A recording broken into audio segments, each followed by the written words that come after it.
বিদ্রোহীরা সিরিয়ার রাজধানী দামেস্কের নিয়ন্ত্রণ নেওয়ার সঙ্গে সঙ্গে পতন হয় আসাদ সরকারের। বিদ্রোহীরা যখন রাজধানীতে ঢুকে পড়ে তখনই একটি বিমানে করে দেশ ছাড়েন বাশার আল আসাদ। কিন্তু দেশ ছেড়ে পালানোর আগে প্রেসিডেন্ট আসাদ কি পদত্যাগ করেছেন, কাউকে কিছু কি বলে গেছেন?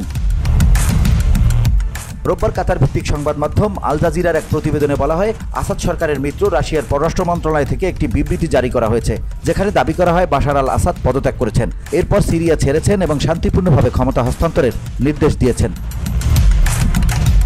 মস্কো আরও বলেছেন, তারা সিরিয়ার বিদ্রোহী দলগুলোর সঙ্গে যোগাযোগ করছে এবং সিরীয় নাগরিকদের নিরাপত্তা নিশ্চিত করতে পদক্ষেপ নিচ্ছে।